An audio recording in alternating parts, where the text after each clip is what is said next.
Okay, we're going to get started. Good afternoon, everyone. I am Ashley Ferraro, Assistant Director for the Office of Global Learning at Fairleigh Dickinson University.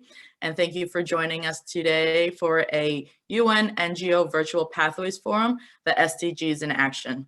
Today, we have the honor of having Dr. Jennifer Williams, co-founder of TeachSDGs and Take Action Global.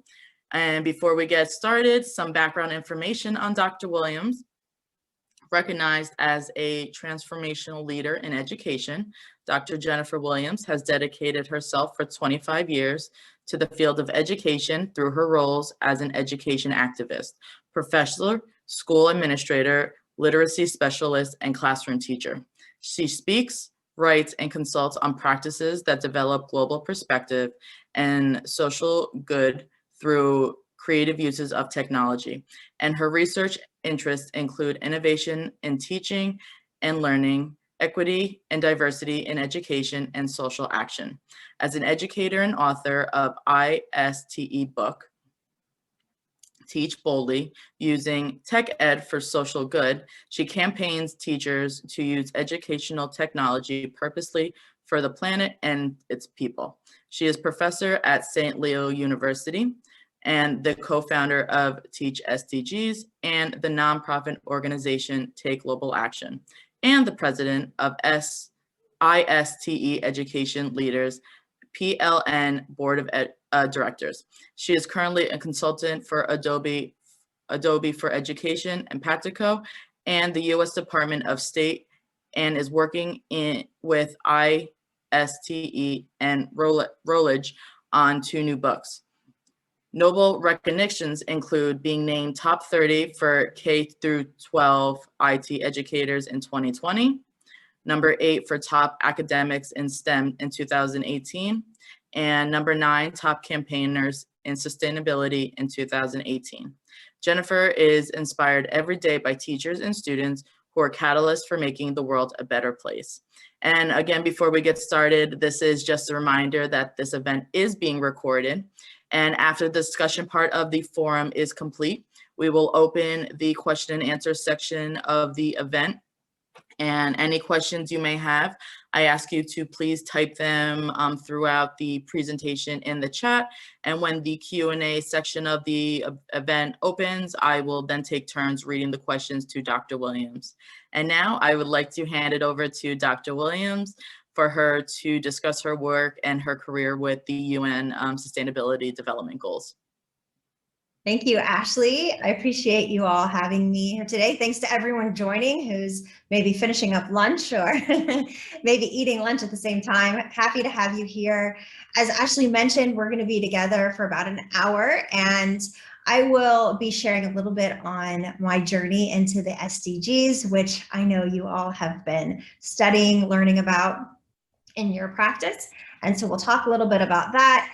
I'd love for you to share any questions you have in the chat box, and hopefully, Ashley, by the time we get to the end, we can get to some of those. So I'm going to go ahead and share my screen, and hopefully you can see those, and I will present.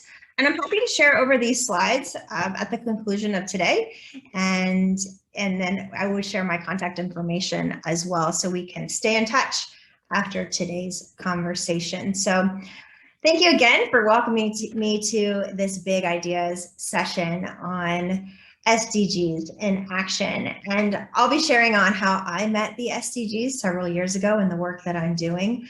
As Ashley said, I'm a professor at St. Leo University. So I've been teaching in online spaces at the undergrad and graduate level for about the past 5 years. My journey in education started well before that, though, in K12 education. So I was a classroom teacher, speech language pathologist. I worked at a Montessori world school, which was quite the utopic environment for me. We had 14 acres of land. We had our own organic vegetable garden. We were growing our own food. We had horses for PE, so our students were riding for their daily activities. We were incorporating things like peace curriculum, geography, cultural studies, And for me, that was really changing everything that I knew about education from my own past as a student.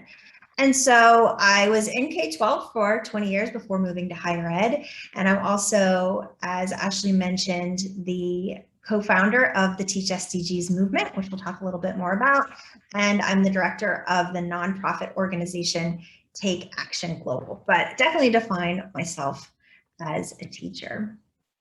So a little bit on how let me back up here, how I started into this work around social action. So in our school, we had students that were age 1 all the way up through grade 8. And as I mentioned, we were a world school, which meant we were aligning everything that we were doing to global studies. So we were having our students think about different cultural holidays and foods and clothing and customs.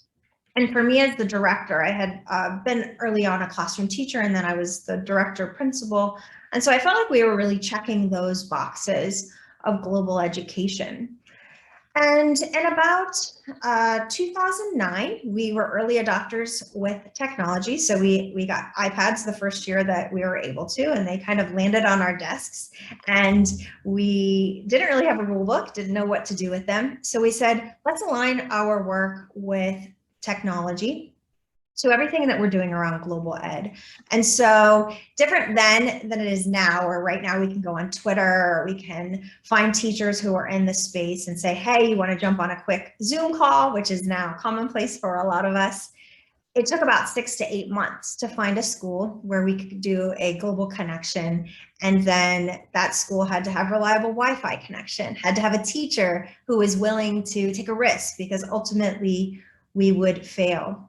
But we did it, and we found that those were some of the richest experiences for our students. We were even able to travel and take our students to the countries where we were learning. So if we were working with students in Russia and China and Spain and Costa Rica, we were taking them there on international trips annually. And it was great. So that for me, we felt like we were doing our job. And then I came across this, this framework through the Asia Society. And it says globally, and this came out in 2005, I found it in probably 2012, globally competent students have the knowledge and skills to investigate the world. In my mind, check. Recognize perspectives. I felt like we were doing that. Communicating ideas. So on the first 3, I thought we were doing our job, but this idea of take action, which really we've seen accelerate and amplify over the past 5 to 6 years within our schools.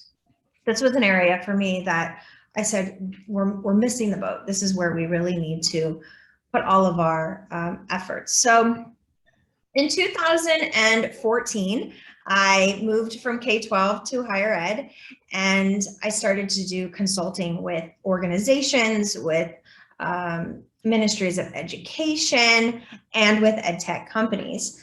And probably for any of you who are faculty or students, you've kind of seen this movement from consumption with teacher in front of the room to hands-on learning, where students are starting to create. So, and not that this needs to be a linear path, but how do we move our students from consumption to creation to actually taking action on those ideas and their passions as learners? So this, for me, this idea of taking action became everything I was focused on, be it if we were working with Edtech companies and helping them to create and support students as they were moving through their learning, or with these different organizations, like the UN, who had this new framework that opened everything up for us around the global goals.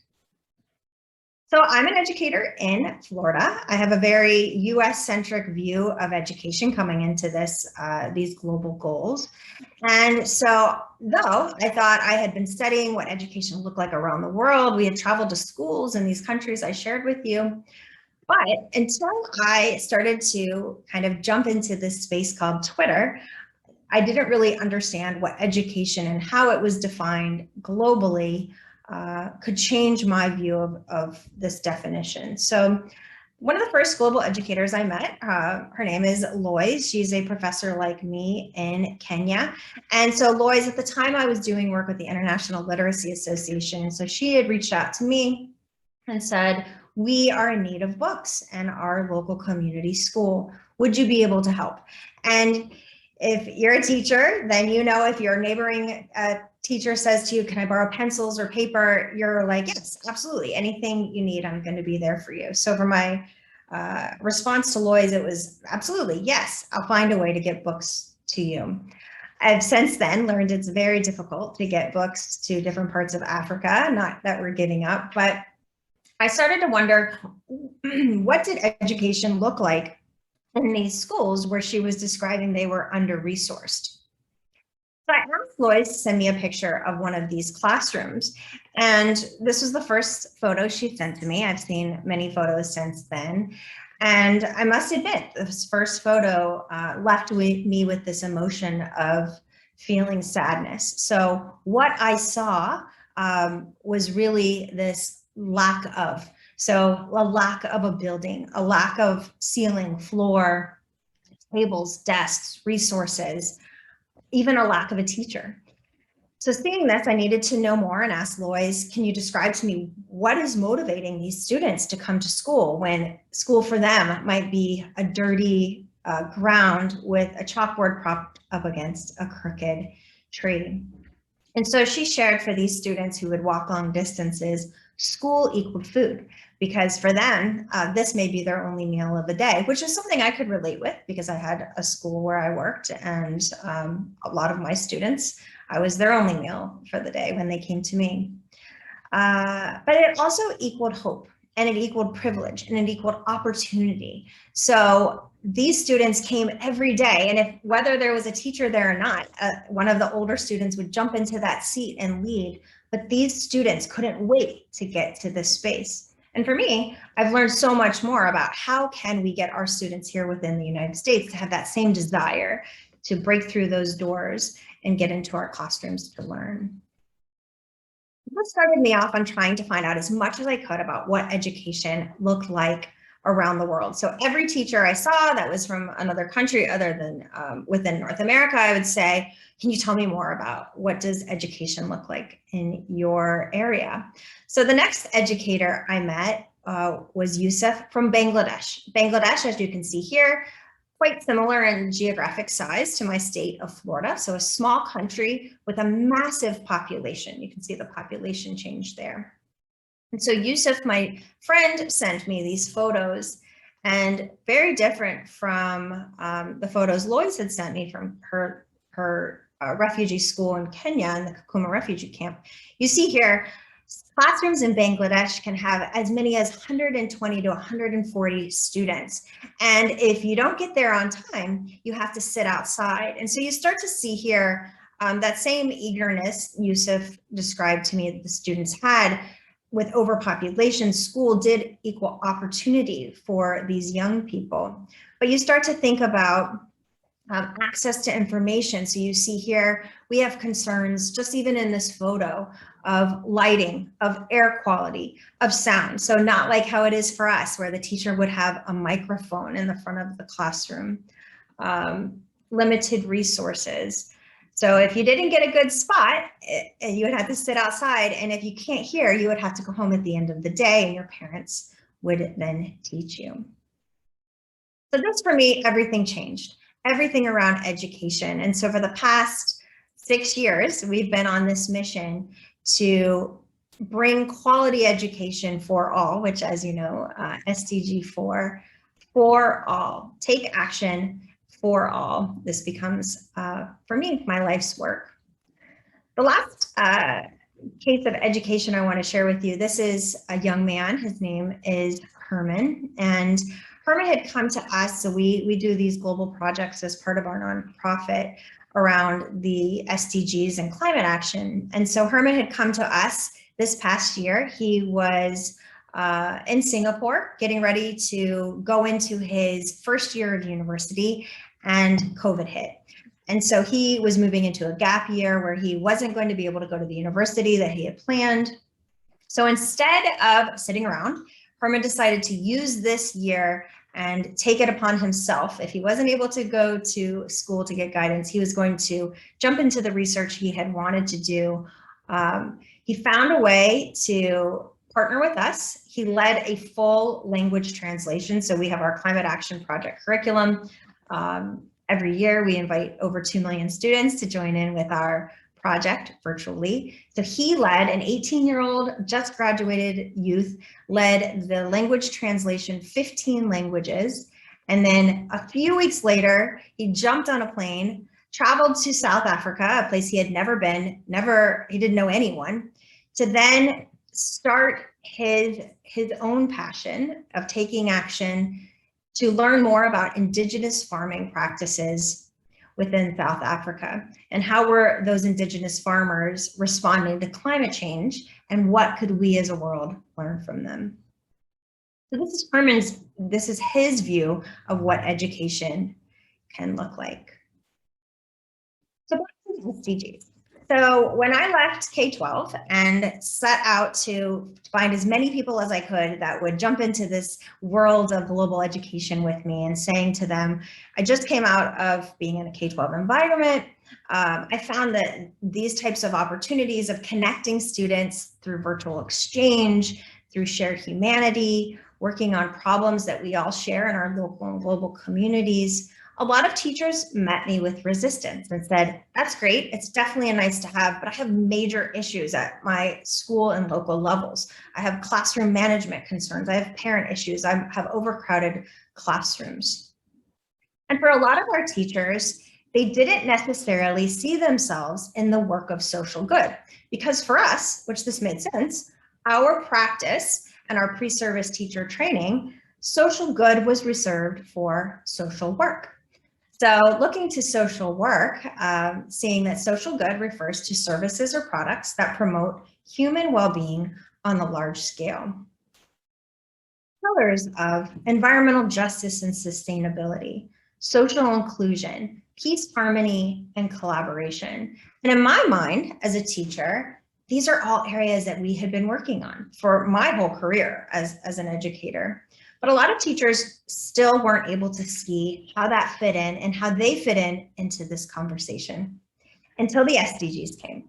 So in 2015, as you know, our world came together and agreed upon these 17 global goals that we as a world were going to jump into and work toward for 2030.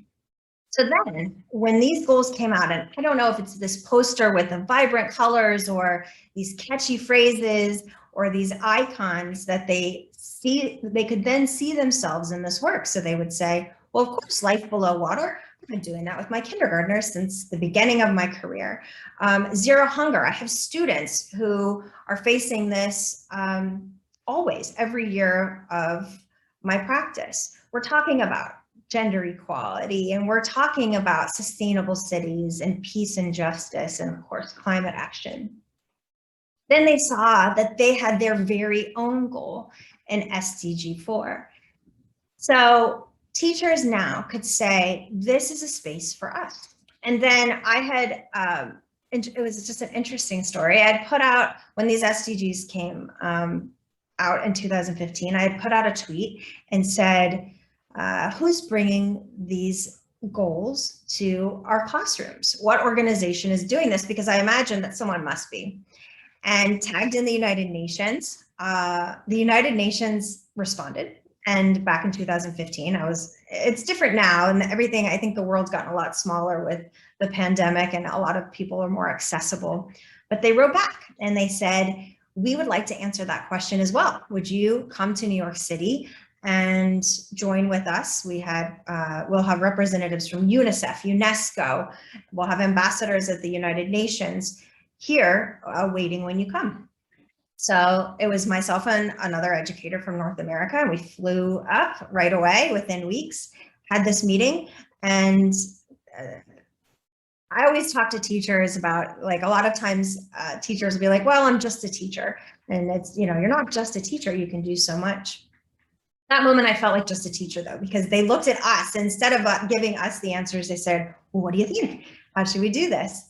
And so we said, we're not quite sure, but we know that we need more people in this work than just a few of us from North America. So we left that day. We got a hashtag, TeachSDGs. I remember standing on the steps of the UN with the flags flying and said, we know how to share out with our community on Twitter. Let's start there.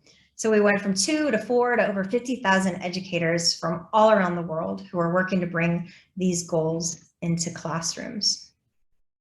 To ensure inclusive and equitable quality education and promote lifelong learning opportunities for all, the SDGs. So taking action by design. Now, this is something that I talk to teachers about often now, because for us to be purposeful in taking action, it can't just be something that just happened. It has to be something that we are intentionally committing to in our instructional design. And for me, and maybe some of you, if you're students, you've done this exercise in your class where you create your own mission. And I remember when I was in my doctoral program, they had us do that. Create your own personal mission. And that was helpful, because that exercise, when I had my own personal mission, when I would look to my professional mission and compare that to maybe the mission statements of organizations I was working with, it was useful. So this would be the next step. And what is your theory of change? And I worked on this for quite a while. My theory of change has altered a little bit. But for me, the work that I'm doing and using the SDGs as the lens through which I do it is considering global youth. How do we bring them together in shared positive experiences, similar to what we're doing today? We mix things up, make it messy with experiential learning, use of technology, finding new innovative teaching practices, ensuring, and I know it's in small print there, access to information, access to ideas, access to opportunities. Then what we may be able to see are changes in attitudes, changes in beliefs, and changes in behavior, which ultimately will allow for these sustainable solutions and actions and active, engaged citizens. And what happens beyond that is where I think it gets really interesting. And that's where I think we all here today can come in, because everyone's sphere of influence, one person that you impact can then go on. It's that ripple effect that we all know of. I call it a multiplier effect. And that can happen for us, especially in education, across time, because anyone we work with in our classrooms, year after year after year, they're going to take those messages and those new beliefs with them across time, across location. People are moving at rapid rates these days, and then of course across people. One example before I turn it back over to our team here is one I wanted to show you. We just finished up with, and it's called the Goals Project, and you can see some of our projects here. And so when I talk about this theory of change and how do we make this happen, and I'll share these resources with you, but with the SDGs and thinking about how can we involve as many people in this, because as we know, it's going to take collective action, small actions, all adding up to big change. So I had early on, when I was involved with the global goals, a lot of our work was mainly on advocacy and awareness. So getting the message that the goals exist out to schools. And as I mentioned, we have this massive group now, educators, educational leaders, professors, all working towards us reaching these goals. But how can we bring in students? And so a few years ago, I said, maybe we could get a project going where we could get 17 classrooms working together. Remember, I believe in that power of shared humanity and shared experience. If we could get 17 classrooms to come together and work on these goals, each class taking one goal, learning about it over a period of time, and then teaching the rest of the group, maybe we could start to see some small change. And so I put it out on Twitter, tweet on I remember it was a Saturday morning, and I said, can we get 17 classrooms? Does anyone want to join me? And within about 10 days, we had 400 classrooms That was in May of 2019. By September, we had nearly 2,000 classrooms. We just finished our 2021 version and we had nearly 4,000 classrooms. So age 3 all the way up through university from over 120 countries coming together to reach these goals. And so we had facilitators joining in. These are teacher volunteers that led groups. So they were each assigned one group, one goal, and they worked with them over 6 weeks. So for a lot of the students, and even for a lot of the facilitators and teachers, these goals were new for them, which really opened up opportunity to co-create. So for some of our teachers, this was the first time that the content they were sharing with their students, they were no longer the experts. They were learning right alongside of their students. And for some of them, these students knew more about these specific goals, and you can see here the breakdown. We also have youth ambassadors because we don't want it to be us leading the way. We want the faces our students to see, to look like them, be of similar age. So they led our group. You see Herman there. And then we have language translators. As I mentioned, Herman led all of these teachers in creating the curricula. So over a 6-week period, they were coming together. They were first learning about all of the goals. They were then gifted one goal. And then 2 weeks ago, we had Day of Solutions, where Undersecretary Fleming joined with us. We had dancing and singing, and I'll show you, we had, this was pretty special. Our official artwork, this was the SDGs artwork done by a kindergarten classroom in Thailand, and it's just beautiful. I wish I could have been in that classroom listening to those children share about their art as they did it. So the Goals Project. This is a project. This is one way that students can come together and learn. And then what you'll see that they're doing is now they're taking all of those ideas, and you'll be able to jump into these as well, and they're sharing them up.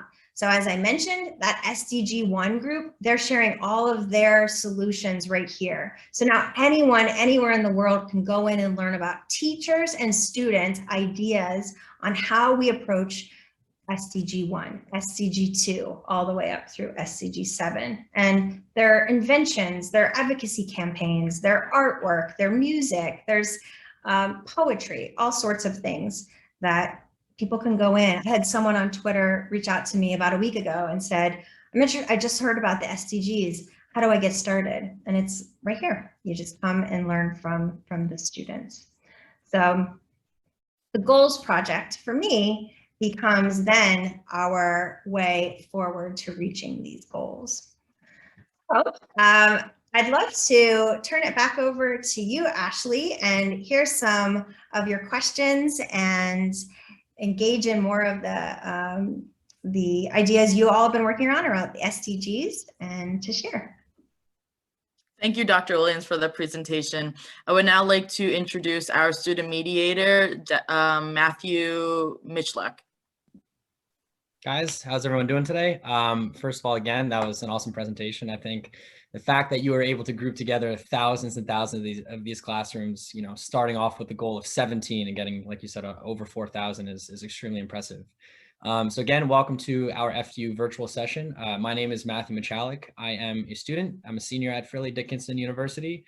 A quick blurb about myself. I'm in the 4+1 program at FU for finance, and I have a minor in accounting. And again, thank you to Professor Gooden for letting me moderate kind of the session. So, you know, the first thing that I want to say is about these SDGs, 3 of which in our classroom and classrooms alike, we've been kind of really diving into. One being that quality education, which is what we're so kind of focused around, and then also gender equality, and then peace, justice, and institutions. 2 of those are being shown. All 3 of them are being shown right here in this kind of conversation. So, you know, FU being its institution, and with the internet and with the technology that we have, you know, and then grouping education and this hybrid kind of format. So, you know, I'll kind of transition because we only have, you know, roughly 20 minutes for these questions, but, you know, we have 3 questions, each of which touch upon one of those SDGs, which is 4, 5, and 16, and which a lot of the students in this session, you know, have learned about over the past few weeks, especially in class. So, again, we'll ask you kind of one by one, and hopefully we can get your experience and feedback, how awesome your kind of experience throughout the last 25 years has been in education, and listening to you just now has been extremely, extremely impressive. And we're genuinely excited to have you here.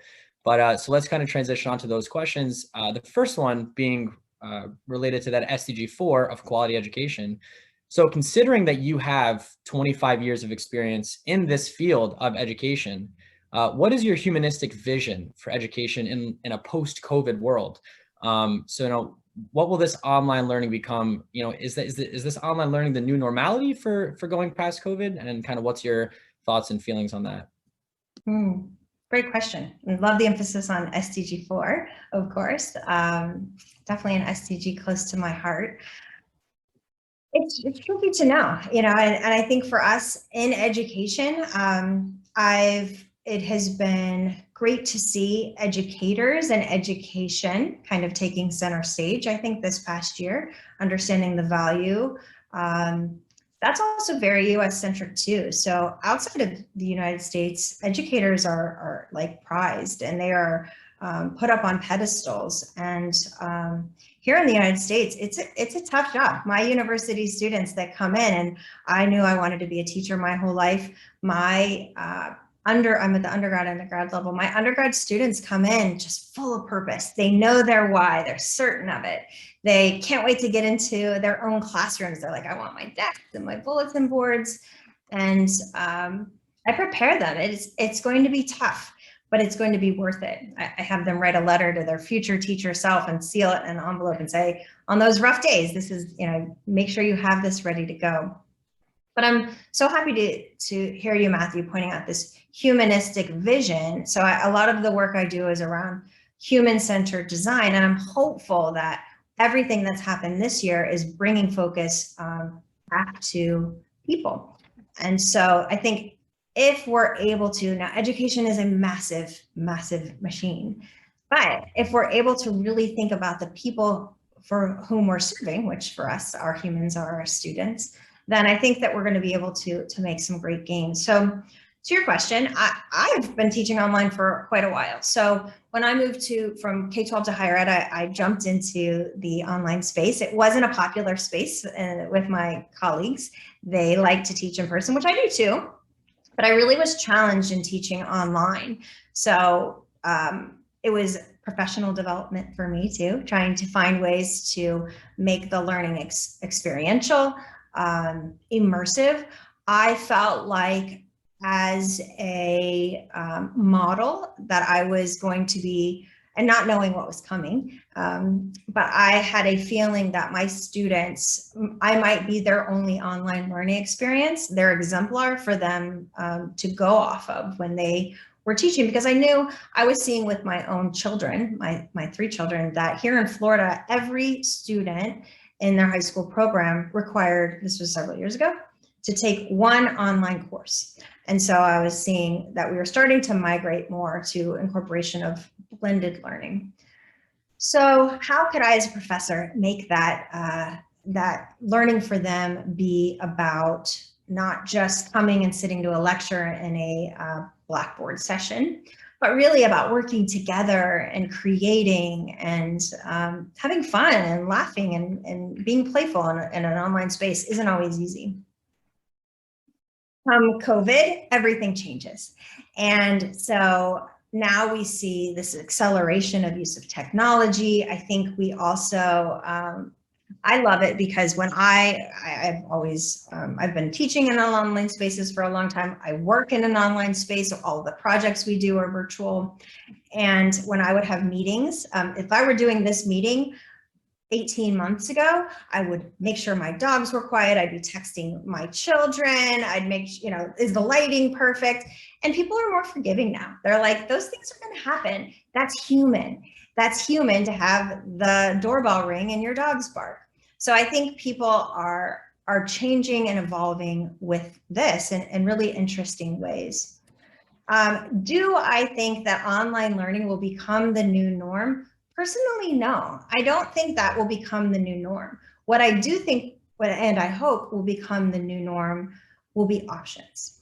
And what I mean by that is not necessarily online versus in person, because that's mainly the modality. So that's like the physical, like kind of when you think back to that picture I showed you of Loisa's classroom in Kenya. So what I focused on there, those were the nouns. So I was like, where are the desks? Where are the walls? But then when I started to think about the purpose of learning, everything changed. So I think we're in a similar space now. What is the purpose of learning?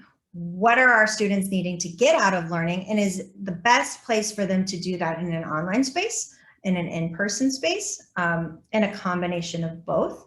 My own daughter, she's 15, so she's a freshman, and she started at a school called Service Learning School. So it's a micro school. If you're familiar with micro schools, they're schools that are much smaller, probably 30 to 50 students, and they have a focus. So hers was all around service learning.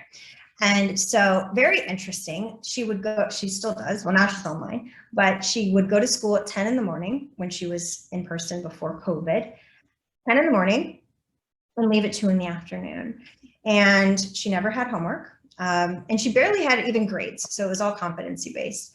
And so I was a little hesitant because coming from education, they had this almost what we probably the closest thing we would know of it is almost like this flipped model. So anything content she would take would be in an online setting. So she's at physical school and they had these online resources that they could access. So she would take her because, you know, math, algebra 1 is going to kind of look the same no matter where you're at. So algebra 1, her economics class, her English class, her writing, and then the work they were doing together, so it was this flipped part, that was the service work, that was the collaboration piece. And for her, she loved it. Then when we hit with COVID, she was able to seamlessly transition into an online setting. And now she kind of can go back and forth with whatever. She has a work plan of activities she needs to finish within about 2 weeks. She gets it done. If she needs extra work, if she needs extra help, she's able to have the teachers as resources to help her. So that for me was a very innovative approach before COVID. And I think now we're starting to see parents, students, teachers saying, what could things look like? I was in a webinar with a class in South Korea, and it was probably in May of last year. And so they had been in an online learning setting for a few months. They were 4th graders and they were getting ready to go back the next week. And the teacher said to me, we're so excited, we get to go back next week and we'll be back on our routine. And those students, they were bold and articulate and great. And they said, well, actually, we kind of like this routine. We have a work plan, we can do it at our own pace. And I watched the teacher's eyes just light up, like it hadn't even occurred to her, like maybe we should consider these new ways of learning. So I think we're starting to see new forms of what does classroom education learning mean. I just, as I told you, I'm constantly trying to redefine what education is for me personally. And one of the classrooms who participated in our goals project this year that really, really stood out to me, they were a class in the UK, younger students, probably early elementary, and it was a hospital school. So a teacher, she taught at this hospital school, and it was for very ill children. And so they were joining, they were doing the project. They had their SDG they were focused on. They're full of life. So of course, why can't children who are ill be a part of the solution for us to reach the global goals? So to your question, will online learning be the new form of education for the 21st century? I just don't know yet, but I think it might be part of it. And I love your response, you know, midway through what you were telling us about those experiences as options. And I think options become so much more important where we start to kind of transition into countries who can't afford or don't have the accessibility to technology. That option may not be available to them versus us. That option of hybrid learning or that asynchronous learning is more kind of prominent, which kind of then trickles into the second question, which is more closely related, I think, to SDG 16, which is about peace, justice, and institutions, is, COVID-19 has exposed vulnerabilities all across the US and all across the world for technology. So throughout this pandemic, millions and millions of students and educators like yourself have been, severely impacted by this digital divide. So what should universities and then this K through 12 kind of school community do to help fight and then end the digital divide in this 21st century? Mm-hmm. What should universities, Professor Gooden gave me this theoretical question a couple of days ago. If you had a blank checkbook and you were FDU as an institution, how would you fight this digital divide? So to that question for you, kind of, if you had that infinite checkbook, what would you do realistically to kind of help end that digital divide here in the United States, then also in the rest of the world? Mm-hmm. Wow, great question. So I think, so it brings me to the story. So I had last January, I was, so I'm in Florida. I was brought down to a district. We have massive districts in our state, just massive. And so I was brought down to this large district, and compared to some of the schools I work with in like Africa, different parts of the world, I would say they're pretty well resourced. Within the United States, not so much. But they had this commitment to building global competencies within their students. High population of English language learners. English wasn't their first language. And so they saw a lot of refugees children. And so they saw the need to bring focus to this. And so I went down there and I said to them, all right, so I think the first thing we need to do is we need to connect your students here in this massive district to children from different parts of the world. They can't just learn about them. They have to come together and they have to work together and approach problems in ways and hear new perspectives. And so to that, I was told there's absolutely no way. We cannot put our students on video where their faces could like be public. What if someone comes in and sees them? There's no way we can do this. And I said, it's going to be really hard to have a true global collaboration project if we're not able to bring students together. And so I wasn't going to give up. That was January. I said, think about it. I'm going to send you some information. I'll share with you on some of our projects. They're all free. And maybe we could do a pilot. And they're like, even with a district this size, remember, education, massive machine. When you make a decision for one, you almost have to make a decision for all. Really tough. So I said, I'll come back in August. I'll meet with your assistant superintendents and we'll talk about it. And we'll figure out a safe way to do this. Of course, March happens, everybody goes online. And of course, we all have massive failures. There's things now that I knew Zoom. I've been working with Zoom since they were a tiny little company with like 10 people, and now everybody knows Zoom. But now that's a word we know. We know what Zoom bombing is. We know if that happens as teachers and even as students, what do you do in that situation? So there's been a lot of learning that has occurred. If that would have happened in February of last year, if I would have worked with that district and then we would have had a small pilot and there was a problem like that, they would have shut everything down. But different, because we had to, out of necessity, everyone started to iterate. Everyone started to say, well, we've got to find a solution. They started to act more like a small startup rather than this massive machine. And so I think that was the first step when addressing this digital divide. Then they started to say, well, maybe our kids at their homes don't have Wi-Fi connection, so this isn't going to necessarily work. We're starting to have understandings of issues around equity, definitely around access. For me, that's all that I'm doing is around access. So how can we ensure that our students, so we do work with the Jane Goodall Institute in Tanzania. So our students in Tanzania will have, just like you're bringing in speakers, people that have really interesting perspectives and ideas, bringing them in, and they might have flooding. I mean, there's a lot of things happening in Africa right now around climate change. And so they may have severe flooding, so they can't get there. Their power's down. There's constantly problems with connectivity. And so then we're starting to talk about access. And so we had to figure out ways in a very startup type of way of thinking about how can we ensure that they're getting the same opportunities and information that other people are. What can we do at the university level? And so I think here it's about putting ourselves in positions where we may actually fail, where we may actually say, you know what, this didn't necessarily work as planned, but what are we going to do about it? How are we going to feel okay and use that as a learning opportunity and move forward, which isn't always the place universities are comfortable. They don't want to fail. Like they want to have like, here's the plan, we're going to follow the plan and we're going to continue to move. So I think it's about feeling safe in that space, and it really starts with the leadership.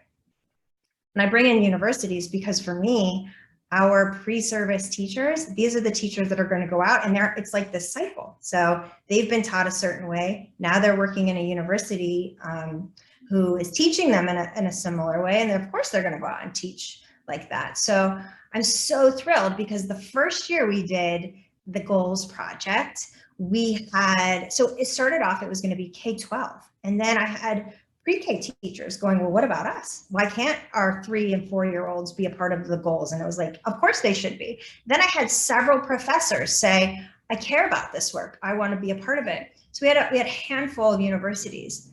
This year that grew by five times. So we had many universities joining in. So it's slow progress, but I think that if we can start to see universities adopting the SDGs and seeing where they fit in, just like when we talked about TeachSDGs, where their teachers were like, I don't know where, I don't know if I have a place at that table, but we do. And as you know, you all have been working with the UN and UNICEF. The UN wants us there. So, I mean, I definitely applaud you all for having these important talks and bringing these issues of access and equity to the forefront across a profession. So it's not just in education, of course. So I appreciate that question. Yeah, absolutely. I don't think we have too much time left to go into the third question, but I just wanted to thank you again for answering both of those. And then also to my class, who we just had right before this meeting. So, everyone kind of worked together over the past few weeks and kind of researched all these SDGs. And over the past, I want to say month, we've really hammered down both of these SDGs 4 and 16, as we are in the midst of both of those, and we are in the midst of finishing or continuing our education. I think it's definitely really important, and we're definitely grateful to have you here, because on such a large level that you are, on such a large level that you are kind of representing education, I think we definitely benefit from that a lot. So thank you again, and I'll pass you back over to Ashley. And yeah, Thank you, Matthew. No problem. Thank you, Matthew and Dr. Williams, for that forum. I now asked everyone, we're going to open the Q&A session of the forum. I ask everyone to start please listing your questions for Dr. Williams using the chat. If you have a detailed question, please feel free to let me know, and I will definitely unmute you so you can speak directly with Dr. Williams and get your questions answered. But please use the chat, and we have a couple minutes so we can get a few questions in.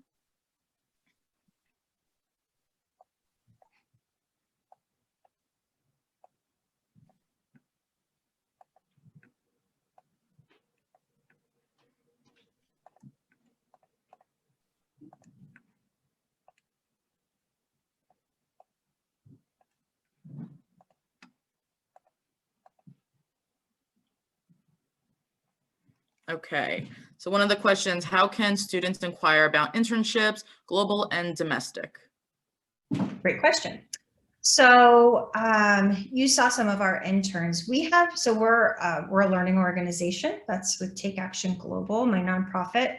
And so we look to bring in, we have kind of tiers of mentorship. So we have our interns. So we partnered with, there's this great organization called Global Citizen Year. And if you know Shawn Mendes, which I've learned a lot about Shawn Mendes lately, he funds this program. And so it's a gap year program where students used to travel. So I was very interested in it early on. I'm in the K12 space mainly, and they were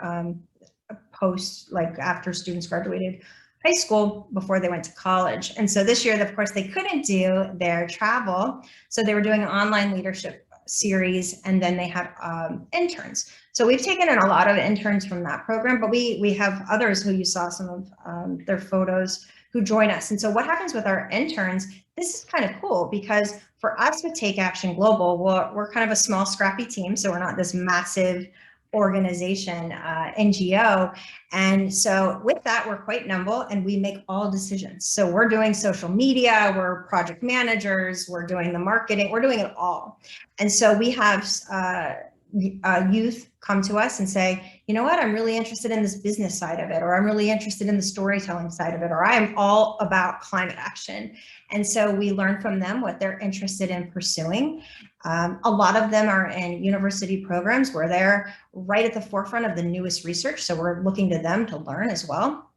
And they help us. So they're not interns kind of doing the paper pushing in the back. They're like really right there front and center. They help lead some of our student efforts.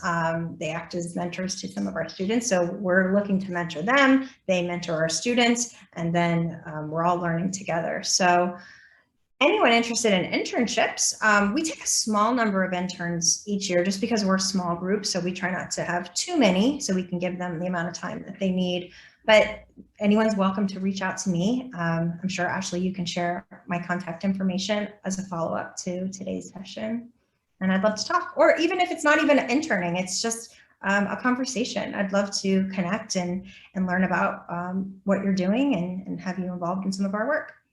Yeah, definitely. Anybody that is interested in internships or speaking with Dr. Williams after the event, please feel free to reach out to me and I can connect you with her. Another question we have coming in, what's other SDGs you have worked closely with? What SDG do you see most related with education? So I get a question similar to this often, which is, what is your favorite SDG? And that is so hard. I'm sure all of you, as you think about the SDGs and you're like, where do I fit in? Because I almost think of them like as your classroom of students. Like, how do you pick a favorite? They all are so unique and they all work together. I can't even imagine like taking on one SDG at a time because it's not like they build, they intersect. So they need to work together like pieces of a puzzle. But I do kind of flow in and out of them based on interests or work that I'm doing.